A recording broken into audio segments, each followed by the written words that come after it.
but not today. Just stay. Just stay. Just stay.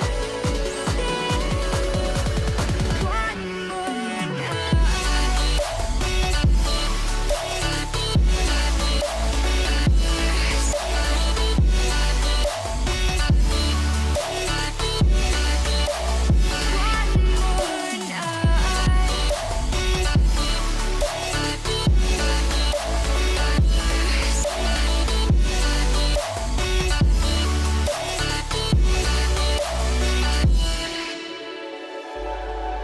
Just feel my heart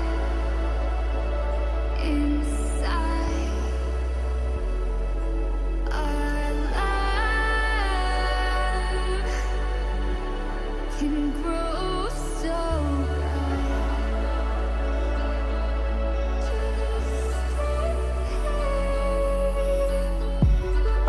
We found a way into the grace again.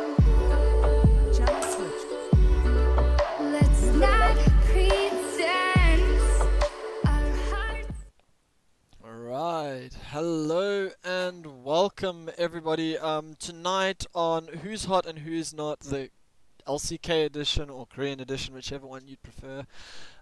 Today I am going to be joined by Shannon Yarfi-Smith once again, and as well as that, our special guest today is going to be David Djinnes Ings. I think I say that right. I probably say it wrong every single time, but we just know you as Djinnes here in the South African world.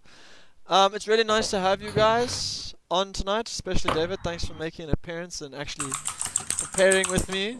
I don't know who's mashing their keyboard so violently. They seem very excited to be here. It's a young Djinnes. It's a young Djinnes.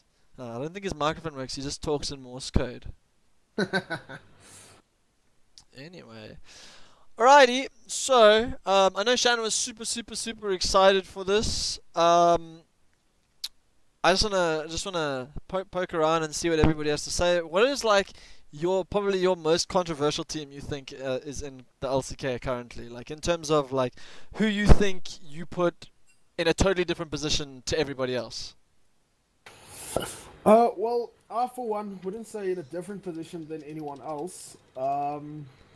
Obviously, KT Roll's the most controversial team in the LCK. Every year they are overhyped. Every year they fail to make worlds. Yeah. XD. XD. He can't hear us, that's the problem. I can hear his fucking keyboard though, Jeepers Creepers. Yeah. Anyway, carry on. Yeah, so today at work I was bored a bit, so I prepared myself a little lamination notebook. Just scrabbled some stuff on here I wanted to talk about. And then obviously, Alex, are you excited? Rank officially starts again tomorrow, the rank season? Oh dude, I'm excited to get to Challenger, definitely dude. Yeah, for sure. Challenge all though, you know, like with the JOR. Yeah, that's where I belong. Okay, so basically last year the teams ended Longzhu, well now Kingzone on top. Yeah, testing welcome. is working. Testing's working. I don't know if you can hear us. I don't think you can still hear us. So as I was saying, Longzhu ended first, KT second, Samsung, now known as KSV, ended third. They ended up winning worlds, as we all know, and then SKT third. I'm not going to go through. Yeah, but I can't hear. Yeah, I'm just gonna. User disconnected from your channel. Omega lol. Omega lol, normal story. Yeah, you were saying. Samsung finished fourth, I think. Yeah, they did. It was KT and Longzhu both finished with the same score at the end of the day, like wins and losses. Then it was SKT and then it was Samsung, if I'm not mistaken, or KSV as they're now known. Yeah. And then also, since you mentioned ties, I was looking at the season MVP standings, and we have BDD and Kuro. They ended in a tie for first place on 1,300 MVP points. Smeb in a close second to 1,100 points. So lots of exciting players to look forward to. User joined your channel. Is he back? Can he hear us? Yeah, I can hear you Yes, there we go. We fucking sorted, finally. guys Alright, so David, I was just busy asking Shannon who he basically thinks his dark horse of the Korean thing is. He still hasn't told me yet. He's kind of just like going around in a circle. He hasn't managed to mention the team yet. Who is what? You're like dark horse for this season's LCK. Just out of curiosity, like a team that you've put somewhere that you don't think other people would have put there, or do you not have one? Let's think. I would probably go with who did I put first? Not first. Let me. Okay, so I put MVP quite high up. Most people don't do that. Yes, I do actually remember seeing that. That's just why I was asking. I also Yeah. have a very, very random one that's actually quite high up there, and I'm hoping I'm gonna be quite correct with this, but I don't think I am. And I put BBQ Oliver really high, like Are you Like- kidding me? Why? simply off the basis that I do believe that players that leave Korea are not as competitive against Koreans when they go back. And this for me is one of the cases where that is true, but from what I know of BBQ last year, what they really struggled with is Tempt is not a particularly amazing mid laner. For some reason, I really think Tempt should have been an AD carry, because I mean the things he has the highest win rates on are like Corki and Lucian. But the one thing I do know is the jungler that they used to have is not particularly strong, and I know their substitute jungler Bono is like absolutely terrible, or Bono, however you want to say it. But one of the biggest things to mention for me with them is the fact that although Ignor is coming from Europe, Ignor was an absolute beast at Worlds last year, Yeah. and he literally proved that even though he went and spent a whole season in Europe, he didn't deteriorate, and he could keep up with Wolf, who is arguably one of the best supports in Korea, or has been one of the most consistent supports in Korea. So, I mean, that's the main basis I'm going to put off. And also, I feel like BBQ Oliver, they've got the talent, they just never had the shot calling. And I think Trick did a lot of the shot calling for G2. So it's going to be really, really interesting to see how those two can transition in that team. And that's the only reason I put them quite high up. I think the weakness in BBQ Oliver is definitely Ghost. I think Ghost has always been in the unlucky teams. I know he was on CJ Intus for a while. I think Ignar's going to have to, carry him through that bot lane. I don't think Ghost is going to be on par with the likes of the other bot lanes. If you look at like Prey and Gorilla, the SKT bot lane, the Samsung, KSV bot lane, also very solid. I don't know if Ghost is going to be able to, play amongst those guys. I see. I just Yeah. want to quickly grab my notes that Djinnes wrote down. Ah! No one saw that. Fucking open on the wrong window. Alright, what are you going to say, David? Sorry, I didn't mean to cut you off. BBQ is like interesting because they have a lot of additions. No, 2 additions, okay? But it's cool because they're a duo and they're from EU, but I don't think they're gonna compete with like the other people in their positions. Like Ignat is really good, but I just think the other teams are pretty stacked for right now. I think they will be good for the bottom tiers. Maybe they'll be higher in the bottom tiers, but You see, I said I put them higher than most people. I never said I put them that high. They were just an interesting team for me. But Anyway. like Trick, I don't like Trick as a jungler that much. Yeah. I don't know. In EU, I didn't see him like I saw more mistake. I don't know. When I saw him, I was seeing mistakes and just. But when he does good, I see Trick tilting like really easily, and you can't really do that in Korea with your with these like early skirmishes. Because if he gets one bad skirmish, then they're gonna have to sub him out and let Bono in. Yeah, look, one of the biggest things for me with Trick in that situation is the fact that I don't know how well Tempt's going to do this year. He's had some pearlers of games, and I don't remember him for being particularly good. I remember him for doing some seriously stupid shit. So, yeah, but let's move on to the teams. So long. I think we're going to all be in agreement of who we think is the last ranked team in Korea. And I'm just going to go on a wing and say it's Kondu Monster between the Yeah, four of us. I agree with you. Kondu all the way. Okay, Yeah, there's poor guys. yeah, Kondu are very, very, very consistently in and out of LCK. They struggle a lot top lane is Roach. I don't think Roach is particularly bad. I also don't think Roach is particularly good at all. He's probably the second most consistent player in Condu Monsters roster. Then you have Punch is now left, and I think Punch probably used to be the most consistent in their team, so that's a bit of a loss for them. And they've got these two kind of unknown players like Raze we haven't seen play too much, and I mean sorry, these are the new junglers, new junglers, not mid laners. And Yu Jung, he's a brand new player. I think they played in Demacia Cup. He didn't do too well, not Demacia Cup. He did play against the games against CJ. Sorry, the promotion tournament. He didn't do particularly well. Then in the mid lane we've got Edge and Han. Once again, Han completely like unknown quantity. Edge never really shown up, never really shown me anything impressive. I think the one player we can maybe agree on is the fact that I think Sol is probably their most consistent player and their best player. But I mean, I thought Also, Gruger was probably his best like support, and he's now lost that. Now he's got Secret. Yeah, I'm in full agreement with you. I was actually gonna add that Sol is probably the most consistent player on this team. He has a vast amount of experience. He's been playing in LCK for a long time. But as you mentioned, now he's gonna be stuck with a new support. I don't think he's gonna adapt too well to change. Yeah, I can't really add anything else on that bot lane, to be honest. Yeah, poor Kongdu Monsters. It's so unlucky because they are just like they bought a few new players, but I mean they just have like a lot of like newbies, like no rookies. That's what Rookies, yeah. They have Soul, which has been there for pretty long, but I don't think he is much of a shot caller. Yeah. So they're gonna have to.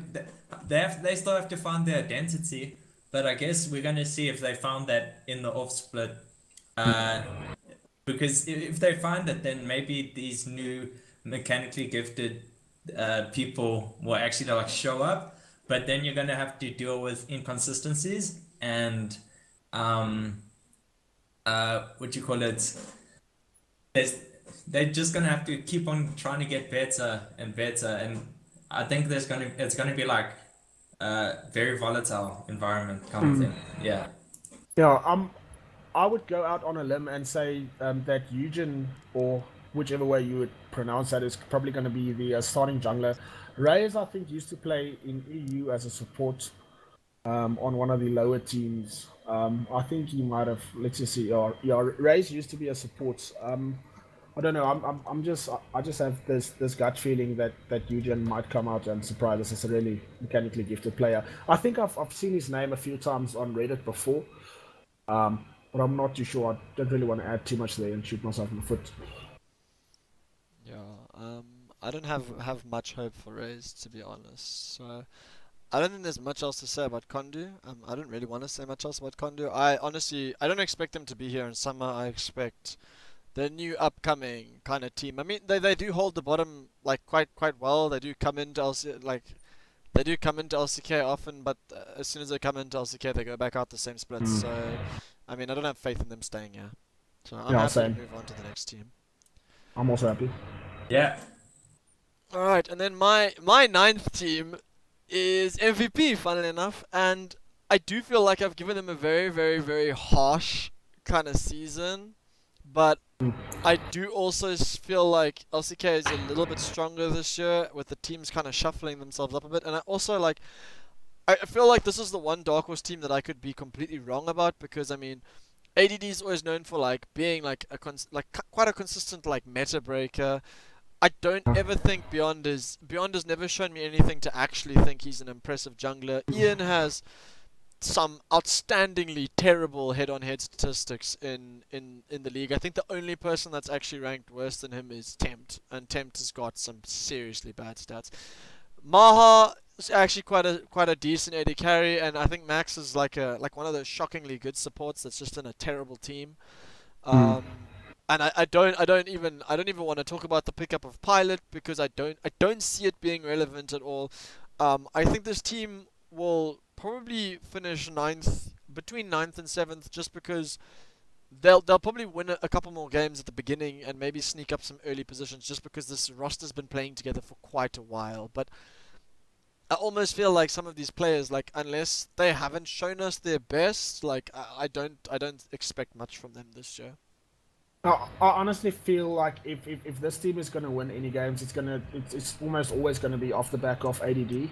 I think ADD is the highest ranked player in that roster. I think he's top 30. But yeah, I also don't have very high hopes for this team. In fact, I would put them up for contention for finishing last this year. Yeah, they are pretty cool.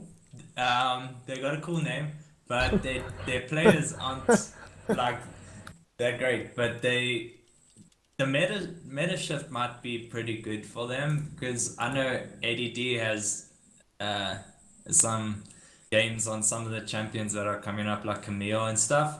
Yeah, ADD's top 3 played champs in the preseason is actually Jace, J4, and Kenan. Yeah, but I don't know, those aren't in the meta right now, but in competitive, yes, yeah, some Camille and stuff. And I think Pilot isn't that great of an addition. No. His champs are out of meta now, and he's also from EU, like, Challenger Series, which is just, he's not going to be as practiced as these Koreans who have been, like, fighting. He's been on holiday too long. But Max, actually liked him last, but he had a few good games. I don't think the meta shift is going to be, like, super great to him, but it will be interesting. Yeah, and that's all I have to say for them. Yeah, look, Now, I think Max will definitely do well in this meta, where the tankier supports are doing quite well, like Alistair. Well, I mean, the thing is, it's hard to say, because the only games we've seen so far are the Chinese games, and the Chinese games will always generally pick up, like, Alistair, Tom, Kench. Like, they really like the tanky supports and like Tarek, so it's really hard to say that's where the meta's going to go. I don't exactly think tanks are not going to be in the meta, so I think it's definitely going to suit Max very well. I mean, hey, dude, I'm keen to see some more of that Scion support, dude, so... yeah. Yeah, but tanks are, like, really good in this meta in the bot lane. Yeah. It's the Alistar picks and stuff, the playmaking ones. So that's cool. That's what's cool, because the playmaking supports are back. So we're gonna see some pretty cool aggressive plays. I think this is one of the most exciting LCK spreads. Exactly, man. Especially if you look at how many of these support players are running stuff like Hextech Flash. I mean, that's always gonna put Alistair in the meta, I feel. And yeah, it would be really exciting to see what these Koreans can come up with. Alrighty, I'm going to move on to the 8th ranked team for me, and that is going to be Rocks Tigers. Fair enough. Look, Rocks Tigers for me were quite a solid organization. I think I think picking up Kuzan is going to be really, really, really good for them. Kuzan has some really, really good statistics. His head-on-head matchups are very, very, very good. He was obviously the mid laner for Djinnes. The only thing I do have concerns about with Kuzan is he's mostly an assassin player. Most of his good games are on, like, LeBlanc. Then when I look at, like, the junglers, you have ex-EU player Mighty Bear, who I don't really think is particularly good. Soong as well, also not entirely strong. Their Rocks Tigers bot lane are nothing special as well. The two supporting mid laners, Lava and Crown. Lava actually does have, like, I think he's got like a 43% win rate, and I mean, that's not bad. No, not a 43% win rate. Sorry, I think 43%. 54% win rate, sorry. So he is a bit positive. Linderong's probably sitting in position of maybe their strongest player at the moment, like known Rocks Tiger player. I do expect Kuzan to try and carry this team basically on his back. But otherwise, I don't have much to say with, like, the Shy leaving is bad for them, but I mean, Shy was a bit past his prime, so it's hard to say. but I don't see this team doing that much. But I do think the organization are quite good, and I think the players have been playing together enough to kind of potentially put them in this 8th position. Yeah, I do agree. I'm just wondering, is Lava out now or is he still in? Because I'm actually a bit of a Lava fanboy. I think he has a lot of potential. I think he still needs to reach his prime. And I wouldn't just write him off just yet. I wouldn't be surprised actually if Kuzan is the supporting mid laner, or the sub rather. So yeah. Yeah, I think they in the same position as Kongdu. They've had a few changes, but most notably that I think is their change to their coach, and they lost a sort of veteran player. So now they don't have they lost their veteran player and their coach. So now they're also struggling. They need to find their identity, and they don't have like a massive shot caller to lead them. So they need to pick up someone that's been in the LCK for quite long, even if he's like mediocre, just to give them that edge. Because I think some of them are really good. Like Song, the bot lane is pretty good. I enjoy their bot lane. Their top lane is also pretty good, but I think they need to like find someone in their team and make them a really good shot caller. But that's pretty hard, especially with the new coach. So I don't have much hope for them. They stuck in the same position as Kongdu. Look, I think Kuzan does bring quite a big element of kind of experience. I don't think he's particularly bad. I mean, he did end up with like, I think Djinnes finished 4th or 5th last year. So I don't think he's particularly bad at all. I think he's potentially one of the like kind of top, like upper table mid laners, but I don't know if it's going to be enough to like kind of carry this team. Like maybe he's going to bring a lot in. And I didn't say Lava was bad either. I think just for Lava to have actually stayed with a positive win rate after playing in this team, where I looked at the other mid laners where they struggle. I mean, Crow hasn't even played in the previous mid laner who left. No, I can't hasn't. remember who left before this, but was it Mickey? I'm sure Mickey played for Rocks for a while. I might be wrong. But yeah, I mean, I think Kuzan might be able to like do work with his team, but I don't know if it's going to be enough because I don't think he is experienced enough. Yeah, look. I mean, I think we hit the nail on the head that this is. I think for season 8, this is still definitely probably going to be a bottom 3 team. I mean, they have a lot of potential, to excel going forward, but I don't see them doing anything drastically in the first split. Sweet. Yeah, they should have kept Mickey. They should have paid him a bit more than Team Liquid and kept him there. They did have Mickey and Spring Split, right? I'm not being Yeah. retarded. Okay, no, I did think he was there. All right, I'm gonna jump on to my 7th place team, which I know you guys are not gonna agree with. Is for me of Afrika Freaks. I'm a little bit. I know Koro has some really good stats in terms of MVP right now, but I'm very concerned about this team because this team, the way they played last year, I do think they've actually got a very decent bot lane. I think Kramer and Tucson are quite Definitely. decent. They can definitely hold their own. But the way this team won majority of their games last year was riding off of the back of Marin's amazing like ability to make something out of nothing. And Exactly. Kuro is good, yes, but he's also super consistent, and Spirit is super inconsistent and does really dumb things. Mowgli, every time I ever saw Mowgli play, he was subbed out the next game. So, I mean, I'm sure he's had 1 or 2 good games, but I don't think Afrika Freak's gonna have it unless these 2 brand new top laners, Summit and Green, are gonna like do a lot of work. There's no ways they're gonna replace Marin, and that's basically why I put this team 7th. I don't see Kuro being there enough. Because I know for a fact that Marin was the shot caller last year. You could see Yeah. the way they played around him. Like those, I can still remember him carrying those Fizz games where Marin's just like, just play for late game, build it around him. Spirit used to basically babysit Marin every game, and now I'm just sitting here like, I don't see this team doing too well this year unless Kramer and Tucson basically take hold of the team. Yeah, look, so I was looking at something earlier today, and I'm not sure if what I read was correct, but it looked to me like Africa Freaks actually has a secondary player in every single role. I know in the bot lane they have Ruby and someone else as well. So I think what they're going to try and do is try and see who's a better fit to try and build around Kuro perhaps or Kramer.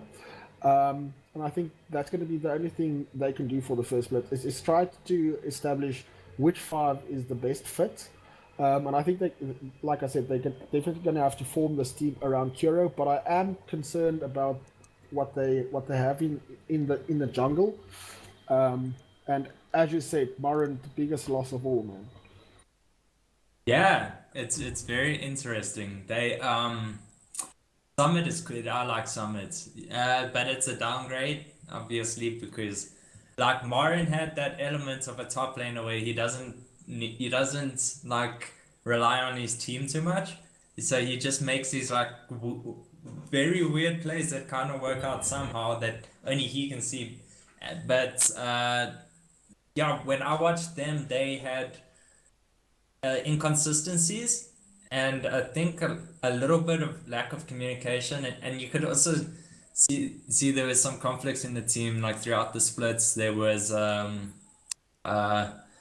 like lots of changes in the splits. People moved around in positions that they don't want to be, but they might do really good, or they might do really bad. That's what they're known as, like the very inconsistent team that can actually show up really well because their additions are really good.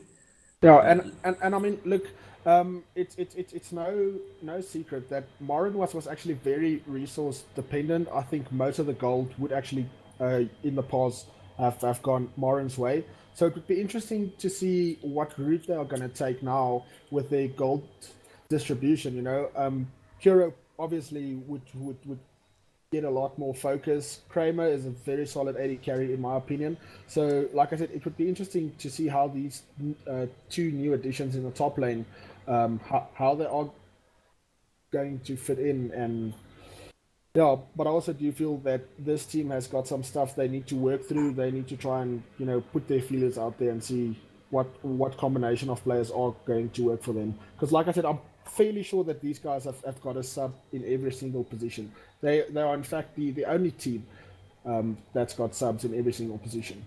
Yeah. Like looking at the team, obviously not much has changed, but the biggest thing for me, like I said, was although they did devote a lot of gold to Marin, like all this team used to do was learn how to play as four. Because Marin would just create so much pressure on one side of the map. They got so many free barons. They got so much just off the pressure that Marin used to make. And I mean, I still remember at when what was it, top lane? When everyone was playing Rumble at one point. I think it was Rumble top lane, and no one really had an answer to it. Here comes Marin, or sorry, it was Cho'Gath. It was Cho'Gath. Here comes Marin with Dr. Mundo and basically like 1v9s. Like they're not gonna have that. So unless Summit and these two new top laners, unless one of them's got like the ability to create pressure, I'm really worried for this team because Kuro is not exactly known. He's kind of like an upgrade of the old flyer from KT. Like he's not exactly known for being like an amazing playmaking mid laner. And I do get that he got a lot of MVP points last year, but like he did play off the back of Marin, and that for me is one of the biggest things. So I'm not gonna hate on him too much, but I am concerned for the team, and that's the reason I put them at 7th. So, but I mean, in retrospect, I feel like Kuro always holds his own, and like I said, I think he gets less gold focus. So who knows? Maybe you know, if they have a redistribution strategy, you know, it might work out for them. Yeah, and the coaches changed. Well, I mean, they got two new coaches, and there's some of their coaches left.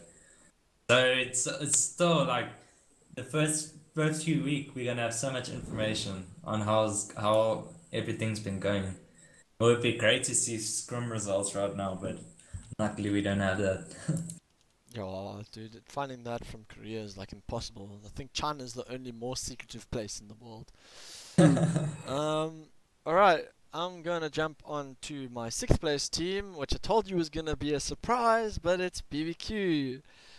Okay, so like, for me, this is a very interesting team because the one thing that I do know about them is Crazy is not a particularly weak top laner. I don't rate him in like the top 5, but I think against these other teams that we've mentioned now that Marin is gone, I think maybe the only person he might struggle a little bit against or might be Linderong, or if Linderong gets to play some carries. But Crazy for me was really doing pretty well in his team last year. I think oh, there we go, that was the jungler. The fact that they've removed Bless now, for me, I think Bless was like super risky player. More often than not, he would come and gank mid lane and end up giving Tempt's lane like double buffs. And I mean, Tempt is pretty bad as it is already. Like I said before, I don't know why he's not an AD carry main, because the only things he really did well on was Corki and Lucian. I know David doesn't like Trick. And I don't know how much Trick is gonna really like gel with Tempt, which is kind of why I do feel like he's actually really suited to this team. Because when it came to Trick last year and when he played for G2, I found him farming a lot and kind of waiting to like build up to that. And I think if he just plays kind of around top side and helps out Crazy quite a lot. I know for a fact not Marin, lol. Ignor's going to definitely roam. I know he's way more active than Totoro was. Yeah, Ghost is kind of an unknown quantity for me. He's a bit of a nothingy AD carry, but then again, like, he was playing with Totoro last year, and I never ever felt like, it felt like when you watched them, they weren't even talking on the same TS when they played together. So yeah, my biggest question mark for this team is whether they're going to be able to get Tempt out of this like ditch he's in, because he has some of the worst stats. Like, he has, I think, below like 30 CS differential at like 15 or 30, sorry. Like, he has some really bad damage numbers. He's putting out like 480 like damage per minute, which is like the lowest in LCK last split. So I mean, that's really, I mean, that's lower than the mid laner for Condu Monsters. So I think that's edge. So yeah, I'm a bit concerned about that point, but I think the rest of the team are relatively okay. I'm hoping Ignor and Trick can kind of bring it through. But I mean, yeah, like I said, this is gonna be my dark horse team. I'm not gonna put my eggs in the same basket as you, Alex. I don't rate this team as high as you do. In fact, I would put them in the last place, below Kongdu, below MVP. Oh, spicy. I don't think Trick and Ignor is gonna pull through for you. I don't know, man. I just feel like this is a team of how do we put this politically? I don't know. I feel this is just a team that is thrown together. They have no one to really structure this team around. Like you said, you kind of hoping Trick goes top. You kind of hoping Trick goes mid. But I mean, Trick is a farming jungler. The only place he's gonna go is to fucking raptor camps, bro. Maybe he goes to the enemy raptor camps at least. Yeah. I don't have high hopes for this team at all. I actually feel Ignor is wasted talent on this team. What? Wasted Ignor. talent. Wasted talent on this team. Not Ignor. You were meant to say Trick after that. No. I'm not joking. No. What I mean is, I feel Ignor is better than an average BBQ player. Oh yeah. Yeah, that's what I mean. Oh yeah, I heard that wrong. Okay, yeah, Ignar's really good. Mm. I think he probably got better offers, but I think he wanted to stick with Trick. Yeah. But it's Yeah. like Trick is gonna maybe hold him down a bit because Trick on G2 Trick and Expect they were I think Expect was pretty good, but they Yeah. were both pretty inconsistent. Like Trick doesn't push early game advantages that well, and that worked on G2, but I don't think it's going to work in Korea because yeah, he just farms he roots really well, but his early game he doesn't root for uh early game pressure. So he'll rather go get a camp instead of prep more pressure on a tower, even if it's like very risky on doing the tower. So yeah, so I don't know. Their bot lane will be yeah, Trick will have to gank bot lane. I'm And in full agreement with that. yeah, and you don't really if you're farming jungle, you don't really do that. So we'll see. It's I don't think they'll be that good. I rated them as like ninth or something. You guys don't think that it was like, because I can, my only defense here, I don't disagree with you guys on this. My only defense here is the fact that I remember Trick when he first came to Europe, right? After Mhm. being in Korea. And that was When you not the farm heavy Trick. That was the Trick that tried to make things happen. And that was when he had Kicker's top lane, and that didn't work out well for him at all. So I think the one thing with him being like this farm heavy jungler, I think it's a very very learned reaction. So we are gonna have to see. Like, it is very very hard to say how good Tempt actually is, because he does get abused in the mid lane. And last year with Bless, like, I don't think he really had a chance, especially with Bless like dying in the mid lane like very often to the enemy mid laner. Mm. So yeah, we'll have to see. Like one of the biggest question marks is just going to be whether this team is actually going to do anything at all, or like Mm. they're either going to do well and be like here, in my opinion, or they are going to be at the bottom of the table, straight up, finished. Yeah, I agree. But I mean, in retrospect, I mean, we've now looked at 4 teams. We've basically said the exact same thing. It's four bottom tier LCK teams that basically needs to re-identify themselves. You know, find their own identity, as David mentioned. So I mean, it kind of blows the entire bottom half of the LCK teams rosters open. So anything can go here. So Yeah, and I mean, for me, it's normally not exactly like. I always feel like the LCK teams, unless you're the top 4 teams, they don't put that much effort into this very first split. Like, they put this first split into kind of just working out what they want to do with players and whether they want to keep players. I know, like, I expect to see a Fika Feeks like buy a whole bunch of players if this is not working for them at the end of the split, and possibly pick up some like actual decent top laners. So yeah, agreed. yeah, but yeah, I'm gonna move on to my 5th place team, which will be Djinnes. I do feel like I gave like, after sitting here and thinking about it while we were talking through all this, I am kind of concerned that I gave them a bit too high of a rank. Simply off the basis that I honestly think, once again, Ixu was like a big major role player in this team, and I also think Kuzan was as well. I think Teddy and Snowflower were okay, which is really awesome, because I don't think Teddy's a bad AD carry at all. I think he's quite good.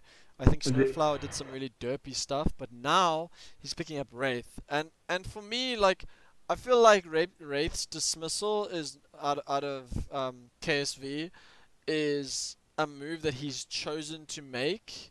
I don't know if they legitimately kicked him, because I mean, Core JJ did really really well at Worlds, but Wraith is also like part of the winning team. Like, he still played in a lot of the games and did really well in some of the games. So like, I don't know if I'd put Core JJ completely above him, especially like now that we're going to tank players, because Core TJ for me is like Misfortune, like Zyra, like these kind of ranged. I mean, he used to be a AD carry player, so like he's kind of this ranged like support player, not a really like upfront in your face tank player. And I remember Wraith played a lot of Alistair, so I do think this team will do pretty well. I'm just a little bit concerned about their mid laner. I do know Justice is very good. I think he was Longzhu's substitute last year, if I'm not mistaken. And I think Umti, if he can find some consistency this year, will do really well. That's just the biggest question mark. I think a lot of the Korean junglers for me, like barring maybe one or two, are really, really, really inconsistent. And I don't know if it's just because of the play styles, but like a lot of the junglers are very inconsistent. When I can start like naming names like Umti, Haru, Spirit, they're all super inconsistent, and it is quite concerning. Why are you not saying school? Come on, man. Score's not inconsistent, he just consistently loses. Like, he's just consistently cursed. I just had to ground your gears with Score. I know you're his biggest fanboy, Alex. Yes. Listen, so you are wrong. I think he's a new kid on the block. I haven't seen too much of him. Definitely, Kuzan, like you mentioned, is a big loss. I am glad, however, they got rid of Snowflower. If I think of Snowflower, I just see him roaming to mid lane and dying. So I don't know. Let's see. I'm in full agreement with you. Teddy is a very, very solid AD carry. I think their bot lane definitely got an upgrade, but the big question mark, as you said, is definitely the mid lane and the consistency of Umti.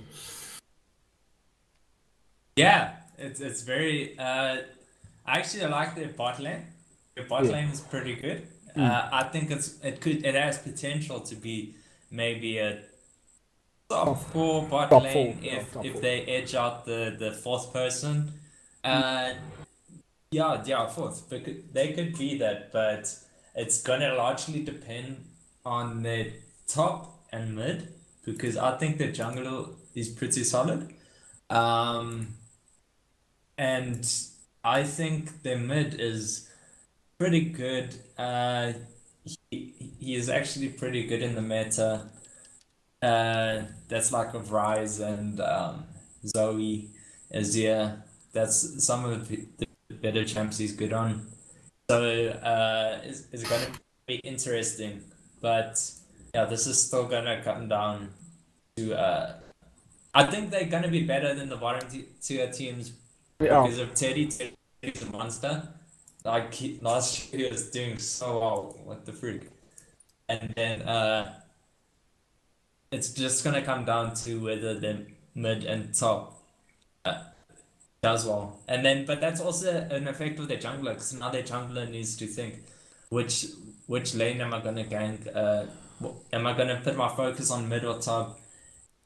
If they can hold it out, and then they get the jungler to the bot lane, and they can edge out a lot of these teams and get far ahead. But I don't see them doing that. I don't know. So I think they'll just remain at 6. Yeah, I'm in full agreement. Yeah, I have nothing else to say, to be honest. Alright, I'll jump onto my 4th place team. This is the controversial top 4 of mine that you guys are not gonna like. My number 4 pick team at the moment has to be SKT. Don't make me quit this. It has to be SKT. I'm very concerned about SKT. We saw in the Kesper Cup, they lost a game to Griffin, which was very concerning. We then watched them play against Longzhu and get absolutely destroyed. BDD annihilated Faker, which for me is basically a sign that this team has no confidence. When it came up to Worlds last year, I mean, I know they made finals, but Faker lost to Crown. Like, Crown had the same problem. Like, I don't see Crown playing with much confidence either at the moment. And, like, it's very concerning to see, you know, our number 1 ranked player in the world, like, really dipping in the rankings. He's struggling in solo queue. Like, I see Faker trolling a lot in solo queue at the moment. Like, I almost feel like he kind of got a bit complacent. Yeah. And like Bang and Wolf, I don't know, like people will hate me for saying it, but like they've really also like fallen in consistency. Like they're not as good as they used to be. When I watched Kesper Cup, like Gorilla and Prey like annihilated them, and it wasn't even close. Look, Uh, look, sorry for interrupting you, there, Alex. But I mean, a couple of weeks ago, I think Bang kind of found his motivation again. I know he was grinding super hard in solo Yeah. queue. I have no idea where he's ranked at the moment, but I know he was playing his absolute heart out. I probably watched about 10 hours straight of Bang streaming, and I think the amount of effort he's putting in now again, I think that's the Bang of 2 odd years ago when he was rank 1 challenger with a difference of like 200 LP, just crushing absolutely everything.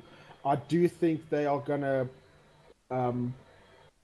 play effort ahead of Wolf. Effort's also been killing solo queue. Everyone knows Wolf isn't really a main support player in solo queue. He just found himself in a support position on SKT. Faker, a bit concerning for me, like you said. I think he needs to find his motivation again. Maybe he was just trolling because, it's preseason and he doesn't take it too seriously, but I don't know. There's a lot of question marks for me here. I am excited to have Bengi, in a more lead dominant type of coaching position. I think that's going to be good for both Blank and Blossom. Thol will probably take over from Untara as well. I feel Untara shouldn't be on this team. I feel Untara is a god in solo queue, but he does not fit in this team for me. I don't know what they see in him or what the reasoning behind Untara is. I honestly don't see why they have him on this team. Antara is a better Huni because they're both really inconsistent. They tilt easy, but Huni tilts less now. He's actually pretty cool. But Antara is like incredibly mechanically good, and he just plays his lane really well. But he also doesn't have that own decision making. Yeah.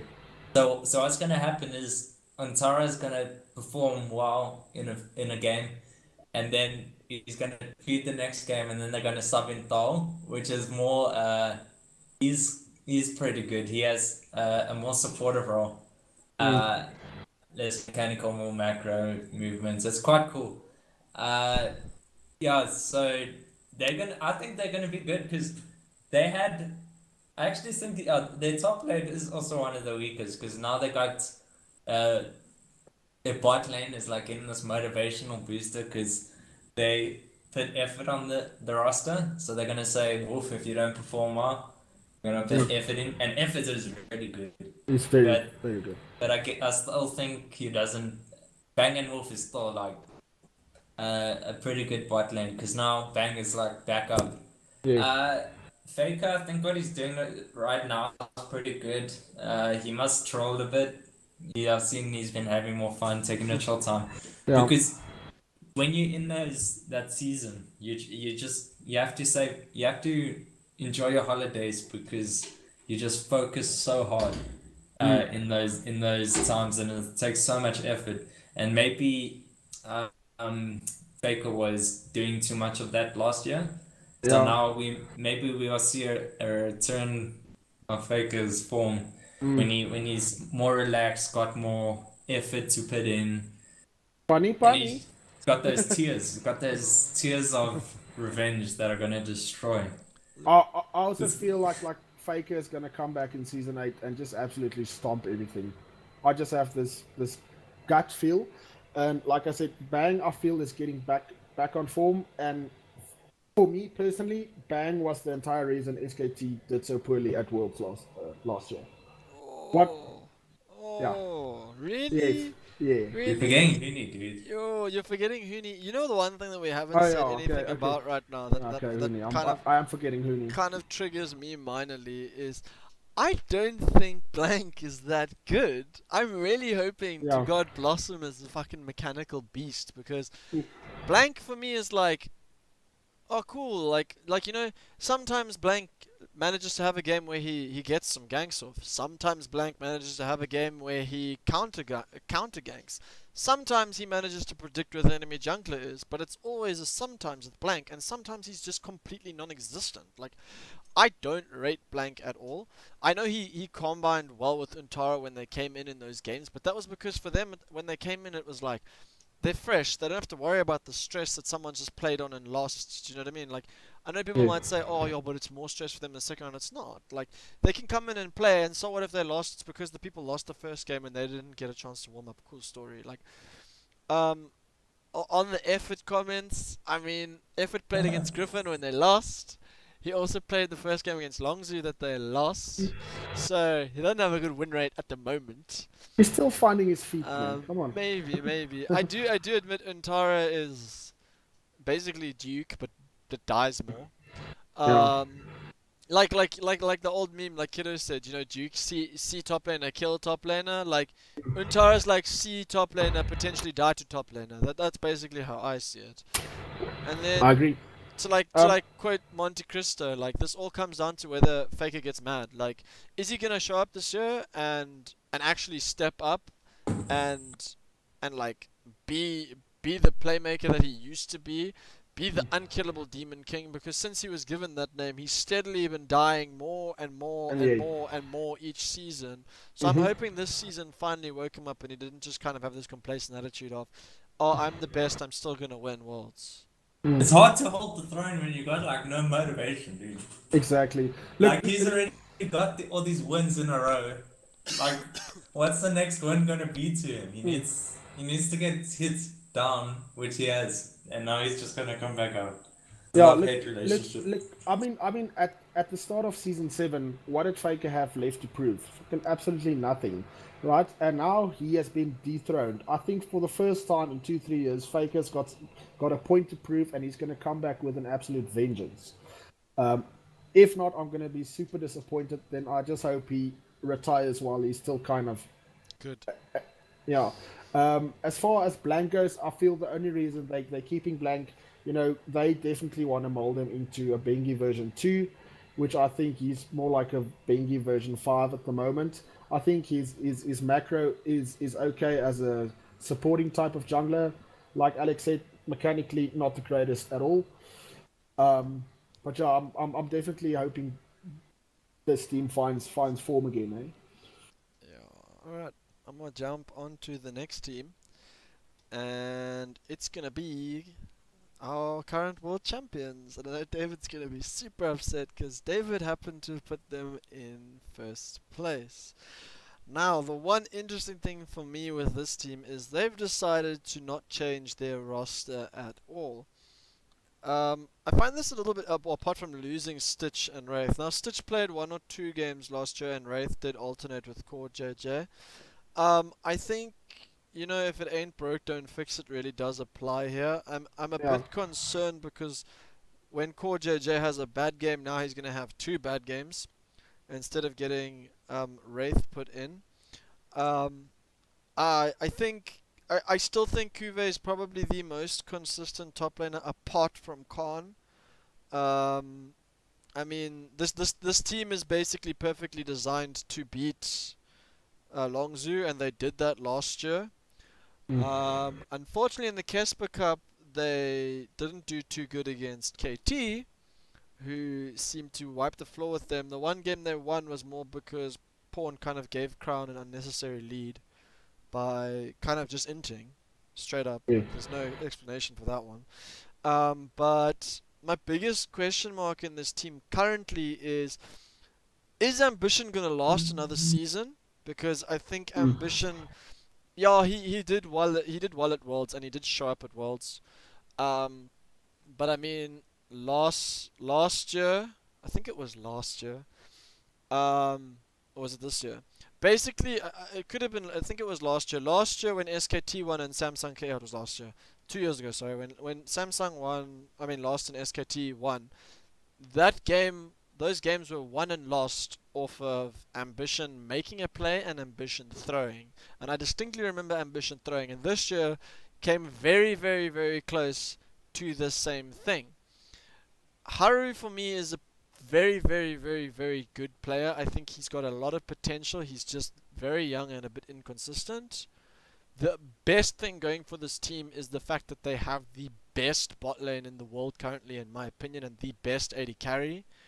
I think Ruler is a cut above everybody else at the moment. He consistently performed in every single game last year. I very rarely saw him having a bad game.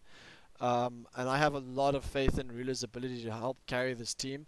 I just have this massive question mark as to whether my favorite player in LCK being Crown, the Victor God, is gonna show up this year because I mean, he had some really good performances on Syndra, but then at Worlds, he played 1 or 2 games on Syndra and got destroyed, and then he lost all confidence, so then he just muzzle-harded out with one champion, for the rest.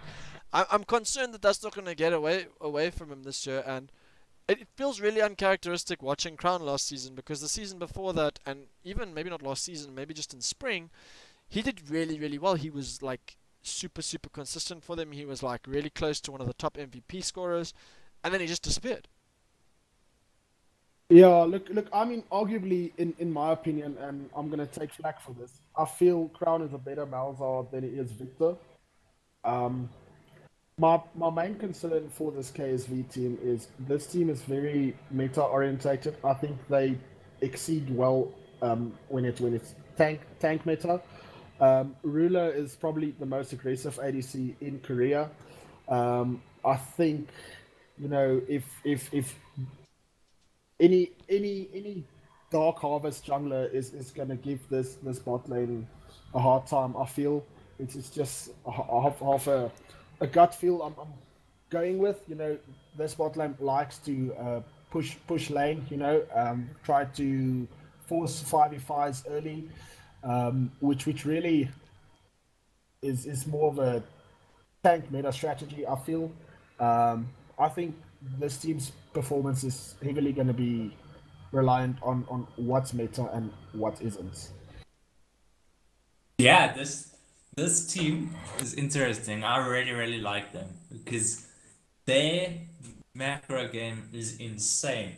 They win without getting killed. Whenever in solo queue, whenever my team is trying to go for kills, I just say be SSG and just come and focus objectives because these guys are insane. But I think the only question mark for me is going to be Crown, because he had so much motivation to beat Faker and he achieved that. So now he's doesn't have so much to achieve. He doesn't have all that motivation. And that's what I think made him good. But I don't think the meta change is going to be great for him. So he needs to find, and I think, a new identity if they ban Malzahar or something. Yeah. And because I don't think his Azir performs that well. Because the main ones are Ryze, Azir, Zoe, and Miles. So he either needs to pick up Zoe and do something crazy with it, because I don't think Miles is going to cut it this whole season. I think there's going to be changes and all that. But if he can get one champion to the Victor level and just force bans and keep the other ones open, then I think they are in a super good spot, because their bot lane is really good and it's moving to a more aggressive bot lane, which Core JJ and Ruler actually do really well on. We all know Core JJ's Zyro is insane, and just Zyro, he also does that well with tank supports, which is pretty cool. Ambition, he's been here for so long, he's married. Yeah. So it depends on how his wife's doing, if he's going to do well or not. So, no, I'm kidding, but it's going to be very, very interesting. I think Kuve is just a very, very good top laner, but he's in and between top 3. So Kuve has a lot of competition that he has to keep up with. I think the top 3 teams are actually whoever performs better on the day kind of thing. Yeah. whoever adapts better to the meta. So it's very interesting. Yeah. Yeah, Cuvée for me is just a sponge. Like he was one of the only top laners that managed to like absorb the pressure from Khan. So I think that in that respect he'll do really well. The only reason I really put this team third is because I don't I don't think solo queue meta is really going to translate into competitive meta that much. But from the games that I saw today in China, the games are quite snowbally at the moment, and they are still quite quick with the rune changes, and with champions like Zoe getting picked up, like it's ridiculous. So I am concerned because the one thing Samsung are always known for is don't go late game versus Samsung because they can team fight really well, and that's where they get a lot of their wins. And they do have one of the higher average like game times out of the top 4 teams. Yeah. But I don't think they're going to be able to get that this season, given I don't entirely think tanks are gone. Like, Ornn is still incredibly, incredibly strong, and I don't expect to not see him in the top lane this year. Shen as well, so I think Cuvée will still be in a really comfortable position. Jarvan and Sejuani are still really, really competitive picks. So at the end of the day, I think they will still be able to kind of play their game. I do just agree with David. Like, Crown is gonna be the one that needs to like step up this year, and I mean, I do think he is a mechanical god. I just don't know why he's like it feels like he takes too long to learn the new champions. Like, he picks up Talia, he starts doing well on Talia, they start banning that. Then he starts playing Syndra. I think he has like a 70% win ratio on Syndra. Then they start banning Syndra.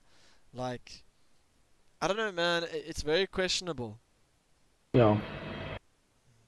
Alright. I'll move over to my second place team. I would have loved to put them in first, but you know, it's got fucking score on the team, so they're gonna have to be You second can't hype for this me. team. You can't hype this team too much, but yeah, everybody knows this team basically. Smeb in the top lane, really, really, really good carry player when he was with Peanut. I'm gonna leave it at that when I speak about him. Score, known for being the tactician in the jungle. Too bad he can never win anything. We did win Casper Cup, so maybe he's getting somewhere. Rush, really, really interesting pickup for me. Very, very interesting, mainly because I feel like this is the substitute for Peanut that Smeb has been looking for, and I'm hoping to see him play it a lot. Really, really concerned as to whether Pawn is going to be starting or not, because I really actually want to see UCal play. Yeah, same. I'm a massive UCal fan. I don't know if he's going to be able to get away with only fucking playing Talia all the time, but he is very, very, very good. He's hyped by so many people. I know Midbeast hypes him up like all the time. Yeah. And then this bot lane, I mean, this is going to be back into Martyr's territory, seeing like, I don't know what's called, Unbound Spellbook or whatever on an Alistair. Alistair popping off with Ghost. Oh, it's scary to think what Martyr could do in this meta if the Martyr of old, like, you know, 2014 SSG comes back. SSW. Oh yeah, sorry. And then Deft, Mr. Consistent, like, always has. I think last season again he had like the highest damage output to gold value in LCK. I mean, for 80 carries, sorry.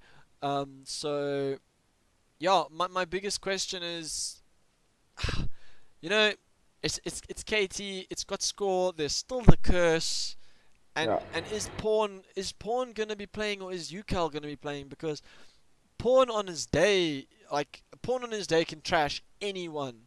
He proved that against BDD, like. Yeah. But now the question mark is, are we gonna get the consistency from him this year? Because that's the problem with this team for me, is the fact that Pawn is super inconsistent, and so is Smeb as well. And I don't think Smeb's gonna get away with playing Kennen for the whole season.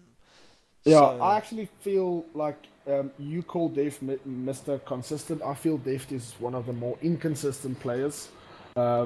In hindsight, I do rate Deft as probably one of the best AD carries in the world. I think his mechanics is probably better than Uzi's.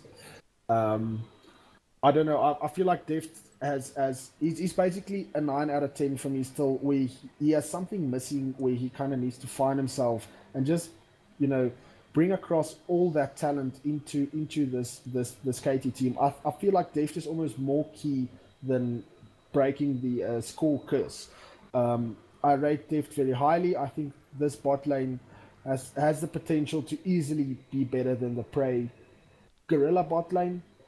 Going out on a limb saying that, but that's my honest opinion about this team. Also very excited to see UCal coming in. Pawn has had his health issues and his inconsistencies. KT being the KT organization, I don't think they would hesitate to give UCal some serious starting time.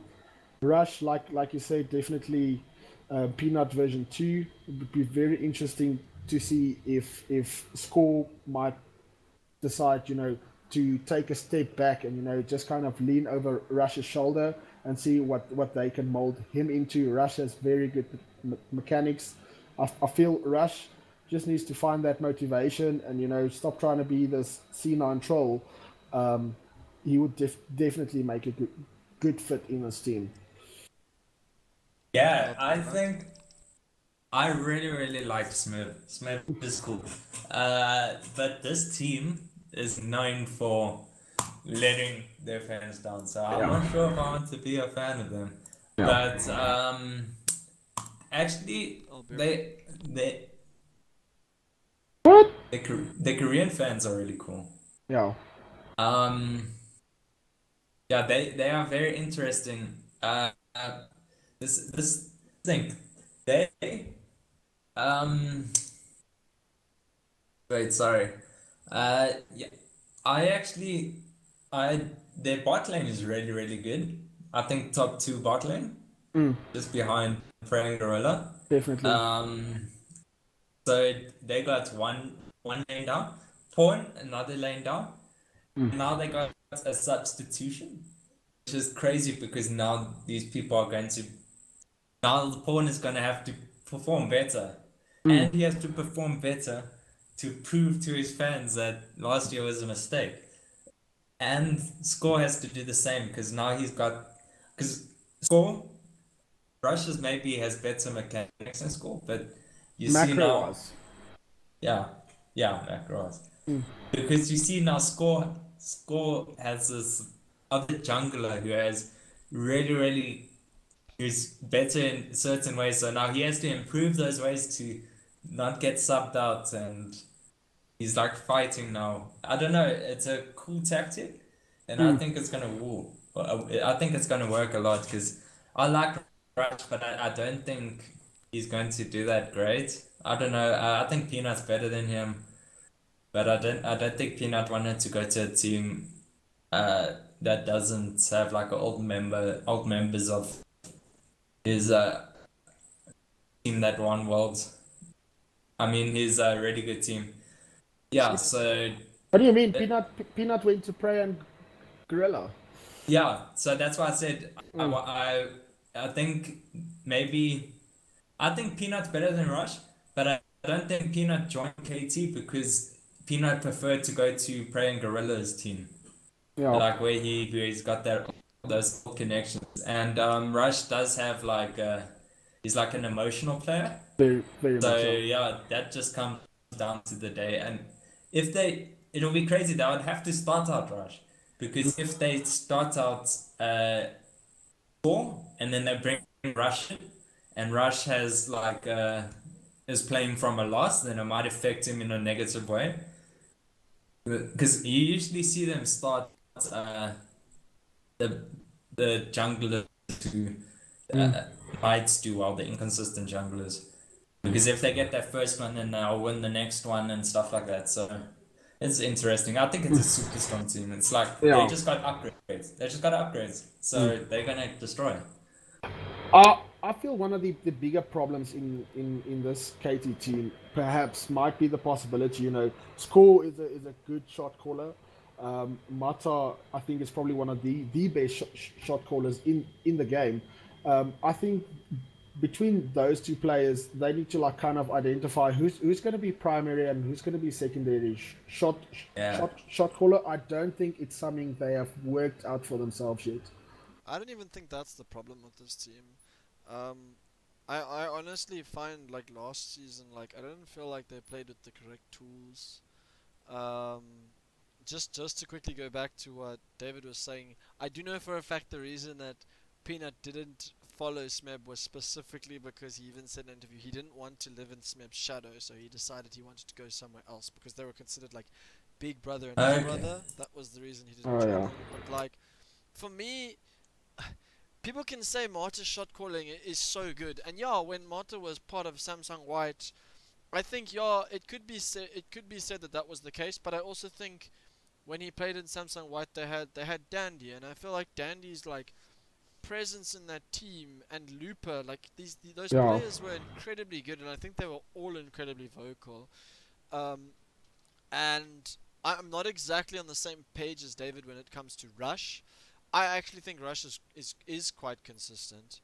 Um, I think like even when he was in Cloud9, he did really well. It was nice to see him take a break. I think he really needed it.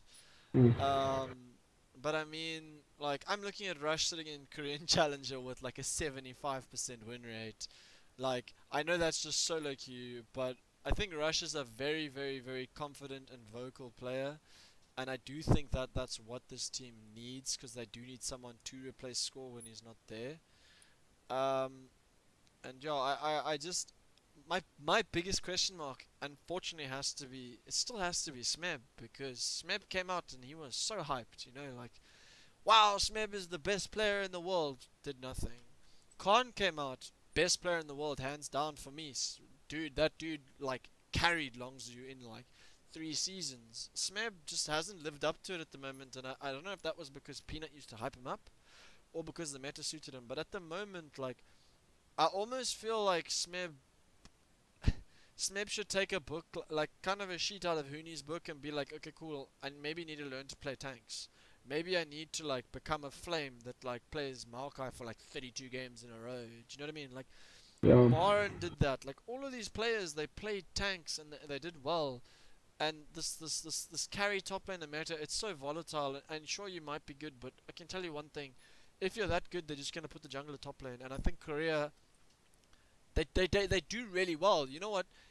Someday was hyped up so much as the best top laner in Korea, yet he was never Yeah. in the best team. All of these best top laners never end up in the best team. And I Mm. mean, Khan is even a good example of that. Like, Khan is incredibly good, and in my opinion, currently probably the #1 ranked player in the world. Like, he's maybe you can sneak BDD somewhere near there and Faker there, but Faker doesn't really deserve it after last year. So, like, I don't really know, but I just worry about Smeb. Like, I think the player had so much potential. I'm just concerned that he's losing it. Like, Yeah. yeah. But we are running out of time because this is a really long session. Wow. So I'm gonna jump onto the team that I picked as the #1 team. You guys can all guess who it is. And it's gonna be King Zone Dragon X. I preferred the old name. Longzhu. Longzhu, yeah. So this team, you've got Khan and Rascal in the top lane. You just heard me basically sucking Khan off in my previous description. You've got Kuz and Peanut. Kuz being an absolute solo queue warrior, was #1 ranked jungler in Korea last season. In solo queue, Peanut also really good. I think Peanut is a bit of an upgrade to Kuz because Kuz, they're both quite inconsistent, so hopefully they don't both have inconsistent like bad days on the same day, but they do play a very different style. I feel like Peanut is very suited to playing with an aggressive top laner, as he did play with Smeb, and they used to destroy everyone when they were on rocks. Yeah. So hopefully they can reproduce that. I do think this meta, like, I think Jarvan and those kind of things do kind of suit Peanut. I don't think SKT really suited him because, in all honesty, SKT's never really had a super aggressive jungler. So, I mean, it totally makes sense to me. Prey and Gorilla, enough said. Like, they're really strong. Gorilla is the predominant shot caller in this team. and like my like exclamation point goes out to BDD because I know specifically Shannon's gonna hate me for saying it, but BDD is a monster, and I'm a bit concerned about his champ pool. This current meta really suits him because he gets to play more Rise. His Orion is not bad and his Syndra is not bad, but I mean, Crown did pick him apart a bit when they played, and I feel like they showed up and had a bad day that day. Like, of all the teams they could have drawn at Worlds, I'm not making excuses for them. I honestly think the only team that beat them in the season in a best of 3 was Samsung. So like, the only team that could have beaten them at Worlds was Samsung, and they unfortunately drew that team not in the finals. Yeah. And like I said, like when it came down to it at Worlds for me, like Kuve is the counter to Khan. He soaks up the pressure. Crown and BDD, like Crown played like really well in those games. I can specifically remember Cuz was nowhere. And Ambition was like all over him. I think Ambition got first blood on Cuz in 2 of those games. Yeah. Prey and Gorilla, like they're completely matched by Core JJ and Ruler, and that's where my main basis for Ruler is still one of the best AD carries in the world came from, because they picked the spot lane apart. So I am gonna put them in the top position strictly because this team has a very good ability to play when they're not under pressure. They are incredibly strong together when they're all having fun, and I think that's what the split is for these pros. Like they're not gonna go in worrying about it, and I think you'll definitely see some of their best in this split. I do get concerned about when it comes down to it at the end of the day, because they are gonna have those kind of concerned moments. And I do really worry about Prey and Gorilla. Like, can they have the mental fortitude to keep going another year? Because They're Korean, dude. Of course they can. yeah, but every time they go to Worlds, every time they end up being the best, they get destroyed. Look. I mean, I think this team definitely, one of the main factors for this team is definitely they're going to need to be able to have fun in order to be good.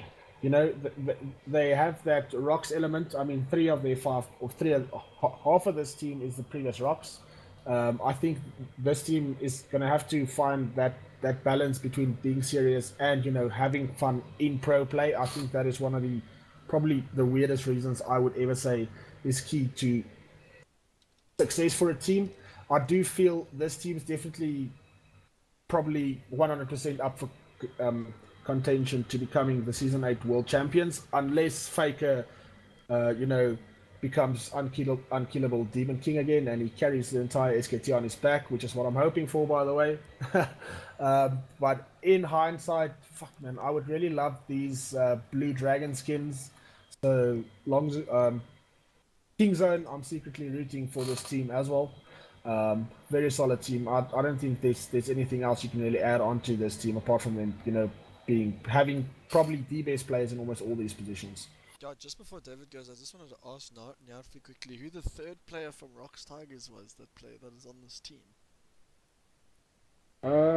Peanut in the bot lane. Oh, Rippin' Pasta. Okay. I'm not wrong, am I? No, you're not. I was super confused. I was like, praying Gorilla, yes. And I was like, yes. I'm sure Peanut played for SKT. And I'm like, and you mentioned Jarvan fits Peanut well, but I mean, if I see Peanut in a pro game, I just want him to play one champ, and I'm sure everyone can guess what champ he needs to play. You're gonna say Lee Sin, but you should be saying Nidalee, because I never forget bubbling Buffless. Yeah, but it's just so much fun, man, seeing him on Lee Sin, seeing him having fun, you know, just laughing his way through a final of Worlds. I mean, it's something else that you don't get to see in any other game. Yeah, it's crazy. This is why I think this Worlds is going to be so. I know that these LCK is going to be so good, and there's going to be so many fans watching it from like other regions. Yeah. Because they got Rush, and then looking at like the last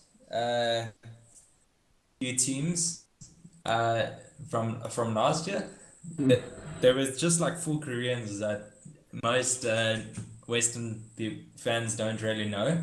But now they like spread out the people who people love now. So Peanuts on one team, Russia's on another team, SKT's there, and then they added a few in the other teams. So it's like 4 teams that every single one people want to watch Yeah, and I mean playing that just got upgraded. and I mean the fact that these guys started streaming on Twitch, you know, in the past Yeah. 12 months, it's also helping them a great lot. So definitely, I'm hoping just everyone start watching LCK, man. I know I'm probably guilty because, you know, it's the shittest time to be playing because I'm always at work and I can't watch it. I need to watch all the, you know, get home in the evening, lol event VODs, and start watching all the highlights, all the games. You know, it's terrible because I spend so much time on Reddit. I found out what all the results were, but I just hope everyone would stop fanboying NA, EU, NA, EU. You know, EU is better than NA, NA is better than EU. Bullshit. Watch LCK. That's where it's at, Bree. Oh, you're talking about fanboying, and you're the biggest fanboy SKT. Yeah, but again. in my defense, I've been an SKT fan, I think, 2 weeks prior to Faker solo killing Ryu with the Faker, what was that play? What? Yes, I am the biggest SKT fanboy. But in my defense, like I said, I was an SKT fan long before they even went to Worlds. And that is the one thing I pride myself on being an SKT fanboy. But that already once, that was a second split, that wasn't it? That was a second split. Yeah, and I think one of the final nail in the coffins for me to becoming an SKT fanboy was in Season 3 Worlds when Faker killed Cool. I think Faker was playing Gragas versus an Orianna, and he did that play where he got him into his own tower. I remember picking up myself and just messaging all my friends like, listen, you guys should probably be watching SKT. I think these guys are going to be good. And I mean, look where we are four seasons later. So that is the one reason why I pride myself on still being an SKT fan. I wasn't someone that just jumped onto the bandwagon, you know, after 3 World Championships.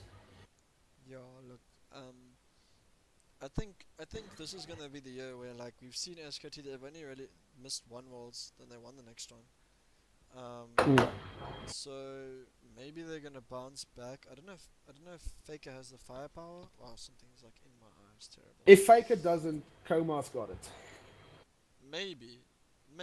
I'm just concerned that if Faker doesn't, like, they don't have a lot of subs. I don't think Faker's really gonna fall off the bandwagon. I think he'll still be, even at 50%, probably better than most of the Koreans. Look, I think, and when I say think, I'm actually desperately on to the fact that Faker is now, he was trolling in preseason. Starting tomorrow, he's going to activate beast mode. You know, just go full on Super Saiyan 3, build up that fucking hype, and just wreck everything in solo queue. And SKT is going to probably win Worlds. Well, when I say probably, again, that's what I'm hoping for. Because, you know, fanboy and such.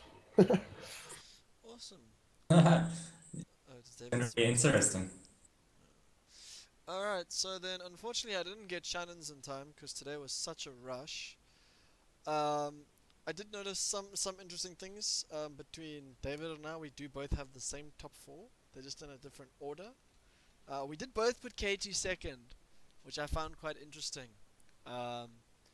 So Do you want?